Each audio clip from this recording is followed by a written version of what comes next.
We're Sarah and Kate, and this is everything we did on our week aboard P+O Iona visiting Stavanger, Alesund, Olden and Haugesund for our first Norwegian Fjords Cruise.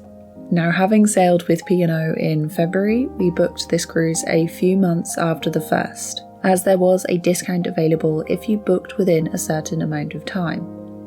Sarah has visited Norway before to see the Northern Lights, and she's wanted to see more of Norway ever since, so this cruise was perfect.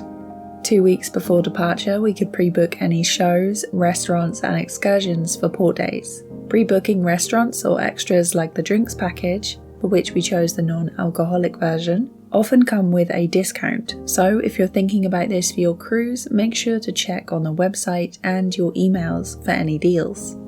We also packed a few soft drinks and alcoholic drinks to have in our cabin in the evening, sitting out on the balcony to enjoy the views. Each guest aged 18 and over, or 21 when you're in American ports, is allowed to bring 1 litre of wine or champagne on board. If you drink this outside your cabin, you will be charged a corkage fee of £20 per bottle, per occasion, so it can get expensive if you don't stick to this. We packed our bags the night before and printed off our luggage tags for the cases, boarding passes, proof of insurance, any excursion tickets from companies outside P+O, and our car park ticket for when we reached the port. The Southampton football team were playing at home on the day we were due to board, and there were train strikes, so we were a little worried about traffic. Thankfully, the drive was smooth and we arrived at the port at 1 p.m, checked the car in for parking, dropped off our luggage and headed into the terminal, very surprised to find there wasn't a queue. Some people had arrived earlier than their boarding time, so they were told to wait, but as we were there within 10 minutes of our time, we were allowed to board. We were asked for our passport and boarding card, which were checked and stamped. Though we'd printed out proof of insurance, this wasn't checked, but we always take a copy just in case. From check-in, to security, to visiting our muster station, it took a speedy 10 minutes. Sarah was familiar with the layout of the ship since she'd already been on Iona for the Northern Europe City Escape cruise earlier in the year. Unlike the last cruise, we booked a standard balcony, and as we didn't purchase select fare, there wasn't a room upgrade like last time. However, we thought the size of the standard balcony cabin was good, and there was plenty of space to put everything away. The cabin was decorated really nicely, the bed was comfy, and we had tea, coffee and biscuits refreshed daily, and a fridge to store the drinks we'd brought on board with us. After unpacking, we went to the Sunset Bar at the back of the ship to get a non-alcoholic cocktail, which was included in our drinks package. Without this, you're looking at around £3.75 for a mocktail, while a regular cocktail is around £8. At 2 p.m, we went to the quays for fish and chips. It was very quiet as other passengers were still boarding or hadn't yet arrived. The quays also serves a burger and then a katsu or curry option, which changes every day. We finished off lunch with an ice cream from Ripples, which was an extra charge, before going back to the cabin to sit on the balcony and watch the sail away, leaving from Southampton around 5 p.m.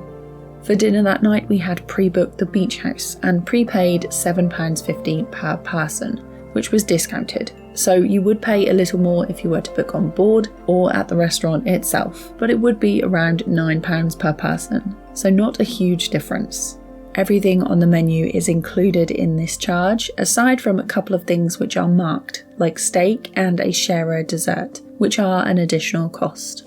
We had the tostadas and chicken wings as sides, and both chose the steak for the main course. The steak is seared in the kitchen and then arrives to your table on a hot rock, so you can cook it yourself. Sarah cut hers up into individual pieces to cook as she likes hers rare. These came with a side of prawns and chips. For dessert, we had waffles and an apple pie.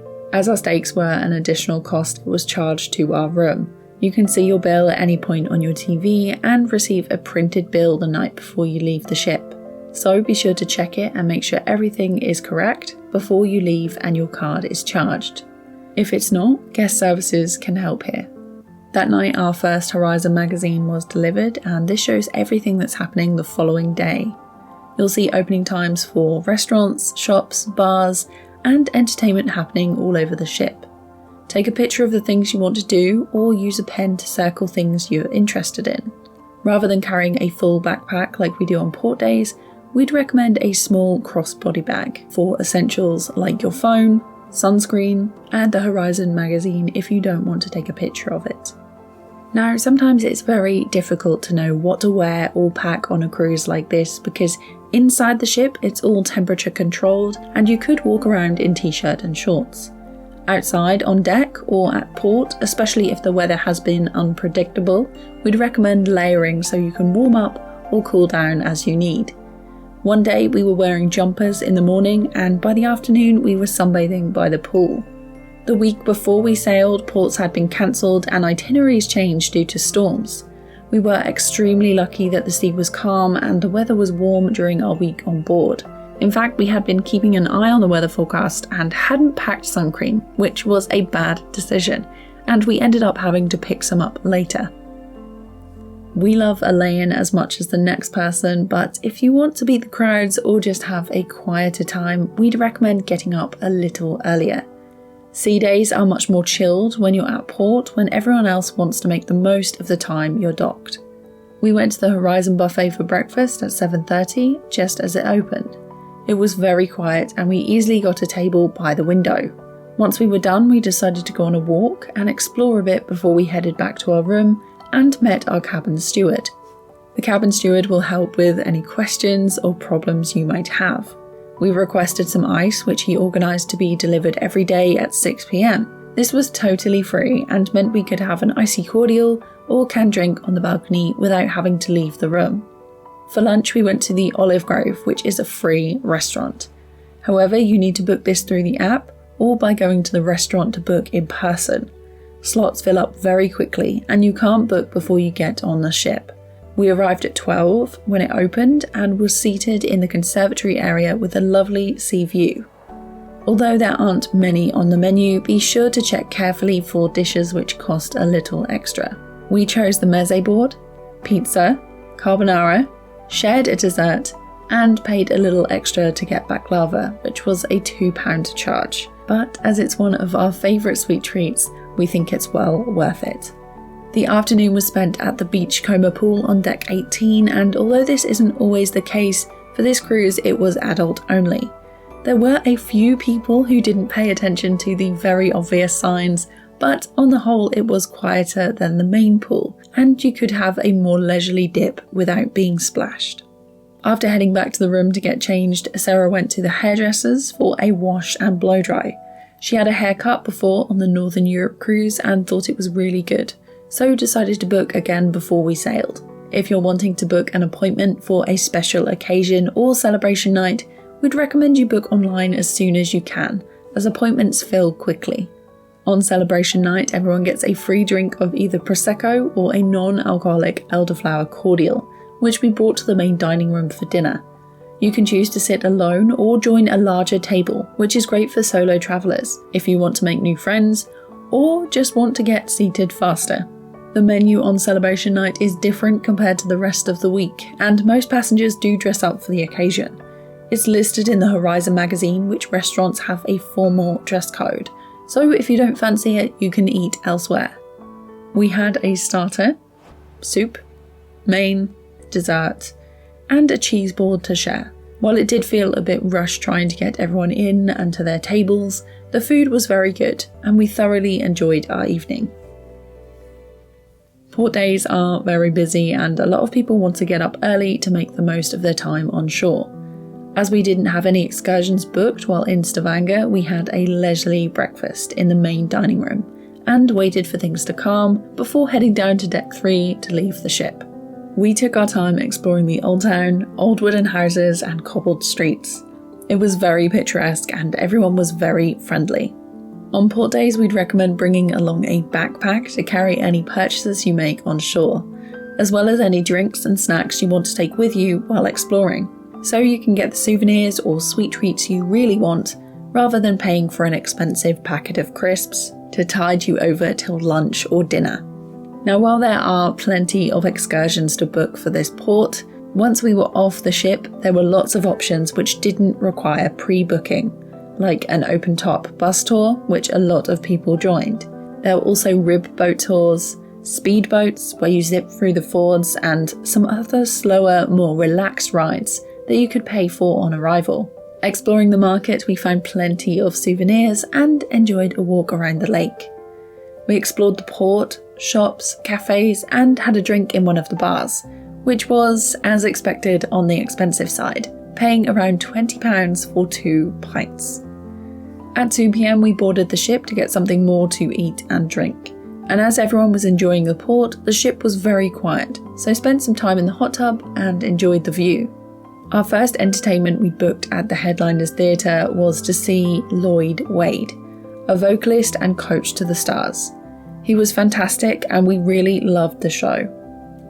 Dinner was at Sindhu. Our table was quite late at 8:15, and if you take one thing away from this video, it should be that Sindhu is worth it. It's a fine dining modern Indian style restaurant that we pre-booked before boarding. We shared 3 starters and then had a main and dessert each. Of course, Sarah had elements of trifle, which she'd been thinking about ever since she had it the first time. Although we finished quite late, after dinner it was still very light, so we went up to the promenade deck for a little walk and to watch the sunset. For our second port day, this time docking at Alesund, we decided we wanted to go up to the viewpoint, which is free to do. Once you reach the top, there's toilets, a cafe for food, ice cream and drinks. At first the morning was cloudy and overcast, so we decided to delay it a bit and book the Ho-Ho bus, which is a hop-on and hop-off type. We hadn't pre-booked this or gone through P+O for any excursions for this port, but it was really simple to just get off the ship and head to the Ho-Ho counters. There will be 2, which both look very similar. One is official and the other is not. No difference in price, but one had an additional stop if you wanted to go to one of the outdoor museums. We went with the official tour, but just be aware if you get off or try to get on at any other point which bus you booked with. One ticket is yellow and the other is white, so be sure to check you're getting on the right bus.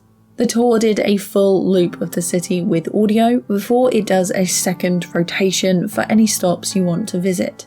If you're travelling with young children or want to visit yourself, we spoke to several people who recommended the aquarium, which was one of the stops on our tour. The bus also stops at the viewpoint, so this is where we got off. If you want to walk up to the viewpoint, it's about 450 steps, so something to keep in mind if you're considering the trek up there. We definitely recommend visiting the viewpoint in the afternoon in case it's cloudy in the morning.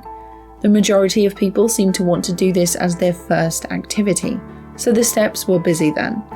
You could see a lot of people going up and down, but in the afternoon it was much quieter, and you got the amazing views without the crowds. There's also a land train that will take you to the viewpoint. This takes an hour, but like the bus, is much more accessible for those with reduced mobility. After a little more exploring, we were back on the ship for 4 p.m, and we didn't have anything booked for dinner, but decided to go to the Keel and Cow, which was an extra charge. There were plenty of seats as it was off normal meal times, and lots of people were still enjoying the port. We really loved this meal. It was one of our favourite dinners, very similar to what you'd find in a UK gastropub. We had baked camembert cheese and breads, and for mains chose a burger and steak. After watching the sail away from Olden, we saw the Privateers at the Headliners Theatre. They're a fantastic sea shanty folk group that was one of our favourite entertainments we saw that week, and one of the best we've seen on P+O.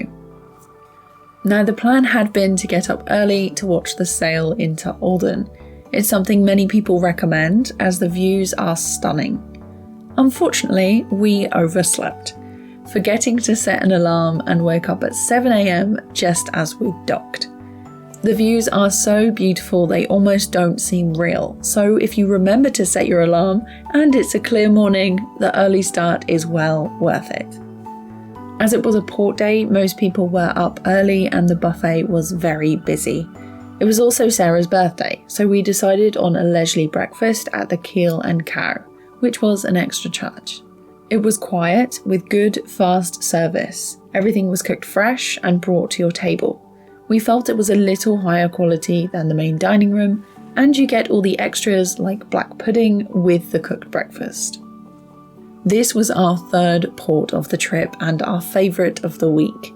Olden is absolutely gorgeous and everyone rushed to get off the ship.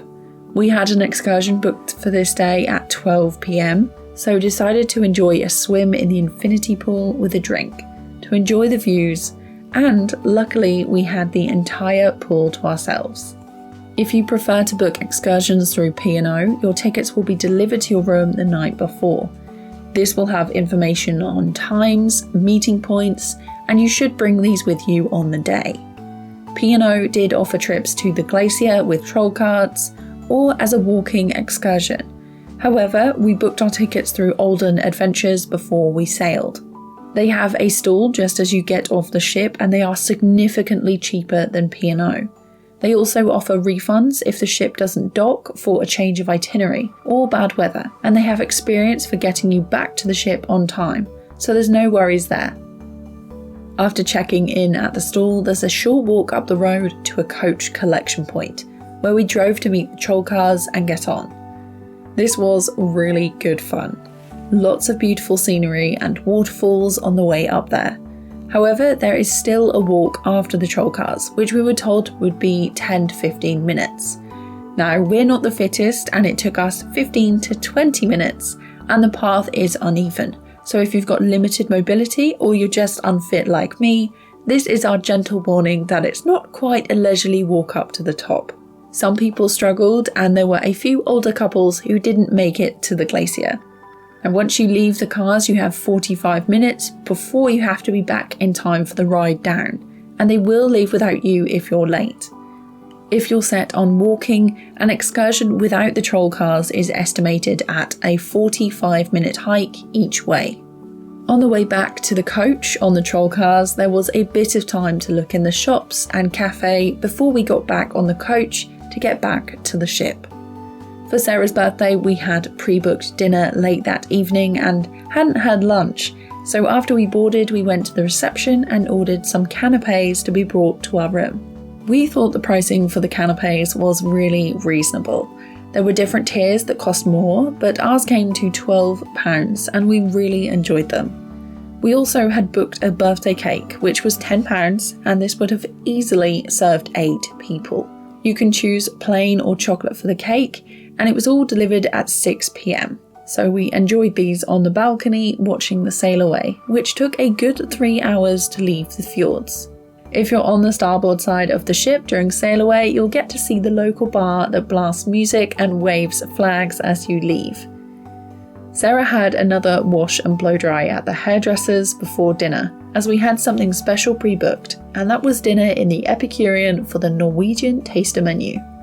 This dinner was only available on one night of the cruise and cost £25 per person. The food and views were amazing and we thoroughly enjoyed this. P+O do have a menu for this, which I've linked in the description if you want to check that out. For our final treat that night, we'd booked to see Take That the musical. However, it was cancelled due to an injury, so the privateers had another performance instead, which again we loved. Haugesund was our final port. We had booked a coach tour at £50 per person through Viking Adventures, and once off the ship we met up with the rest of our group.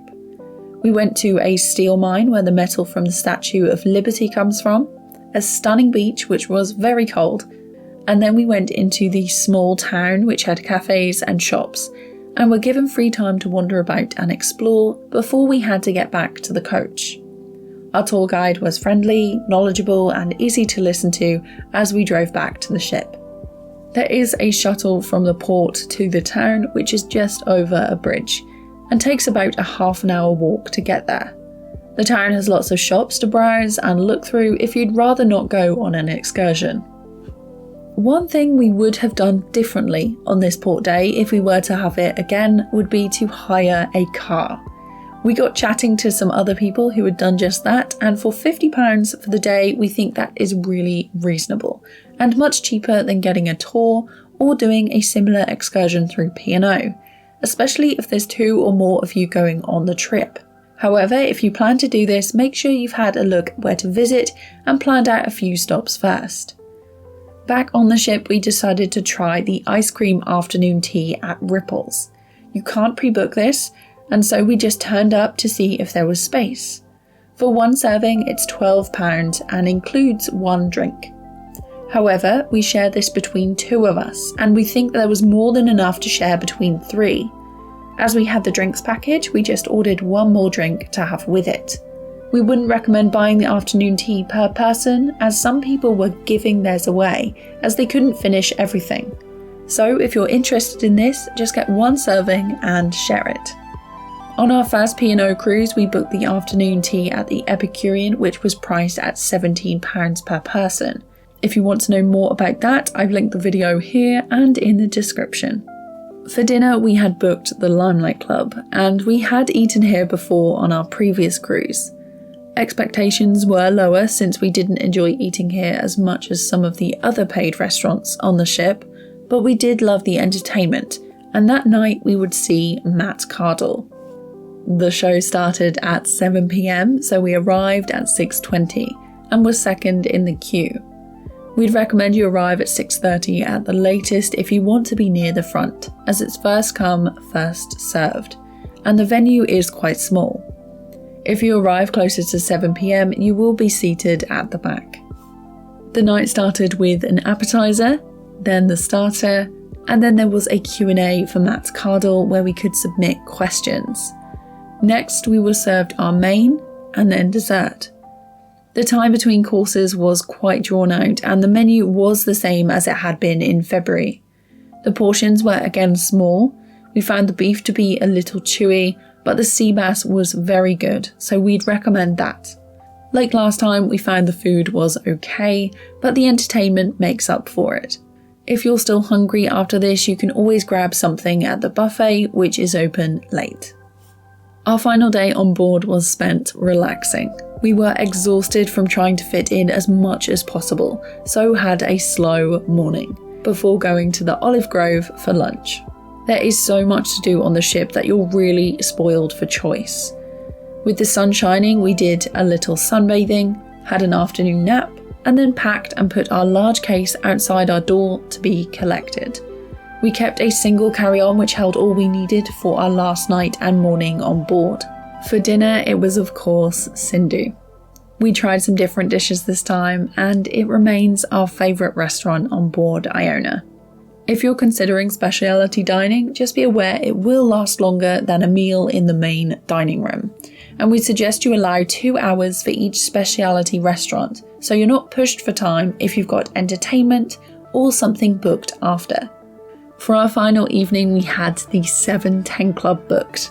This fills so quickly, and everyone we've spoken to raves about this. We really wish we'd managed to get another slot earlier in the week because it did live up to the hype. There was a 90s set, some jazz, and although the venue is small, we really loved it. Heading back to our room, we checked our disembarkation time and went through the printed bill to make sure it was all correct. In the morning, we got changed, packed our last little carry-on and went to the main dining room for breakfast. We had to leave our rooms by 8 AM since the cleaning crew have to turn them around quickly for the next guests to board. Leaving the ship was a fast and easy process, joining a queue to sign out and then collect our baggage. Unfortunately, it was a little difficult to get out of the terminal because it was pouring with rain and some people were blocking entrances.